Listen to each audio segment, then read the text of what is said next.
a valley of dry bones. The Lord took hold of me, and I was carried away by the Spirit of the Lord to a valley filled with bones. He led me all around among the bones that covered the valley floor. They were scattered everywhere across the ground and were completely dried out. Then he asked me, "Son of man, can these bones become living people again?" "Oh, sovereign Lord," I replied, "you alone know the answer to that." Then he said to me, "Speak a prophetic message to these bones and say, 'Dry bones, listen to the word of the Lord. This is what the sovereign Lord says. Look, I am going to put breath into you and make you live again. I will put flesh and muscles on you and cover you with skin. I will put breath into you and you will come to life. Then you will know that I am the Lord.'" So I spoke this message, just as he told me. Suddenly, as I spoke, there was a rattling noise all across the valley. The bones of each body came together and attached themselves as complete skeletons. Then, as I watched, muscles and flesh formed over the bones. The skin formed to cover their bodies, but they still had no breath in them. Then he said to me, "Speak a prophetic message to the winds, Son of man. Speak a prophetic message and say, 'This is what the sovereign Lord says. Come, O breath from the four winds. Breathe into these dead bodies so they may live again.'" So I spoke the message as he commanded me, and breath came into their bodies. They all came to life and stood up on their feet, a great army. Then he said to me, "Son of man, these bones represent the people of Israel. They are saying, 'We have become old, dry bones. All hope is gone. Our nation is finished.' Therefore prophesy to them and say, 'This is what the sovereign Lord says.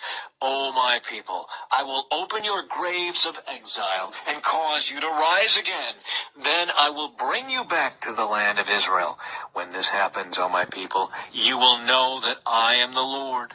I will put my spirit in you, and you will live again and return home to your own land. Then you will know that I, the Lord, have spoken, and I have done what I said.'" Yes, the Lord has spoken. Reunion of Israel and Judah. Again a message came to me from the Lord. "Son of man, take a piece of wood and carve on it these words. 'This represents Judah and its allied tribes.' Then take another piece and carve these words on it. 'This represents Ephraim and the northern tribes of Israel.' Now hold them together in your hand as if they were one piece of wood. When your people ask you what your actions mean, say to them, 'This is what the sovereign Lord says. I will take Ephraim and the northern tribes and join them to Judah. I will make them one piece of wood in my hand. Then hold out the pieces of wood you have inscribed, so the people can see them, and give them this message from the sovereign Lord. I will gather the people of Israel from among the nations. I will bring them home to their own land from the places where they have been scattered. I will unify them into one nation on the mountains of Israel.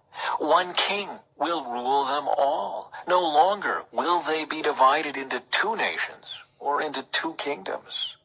They will never again pollute themselves with their idols and vile images and rebellion.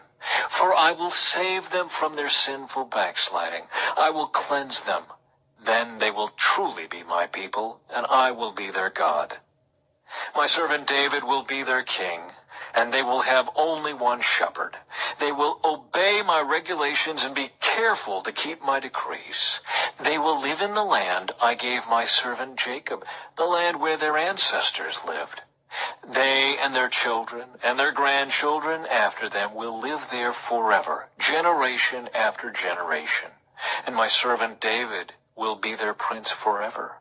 And I will make a covenant of peace with them, an everlasting covenant. I will give them their land and increase their numbers, and I will put my temple among them forever. I will make my home among them. I will be their God, and they will be my people. And when my temple is among them forever, the nations will know that I am the Lord who makes Israel holy.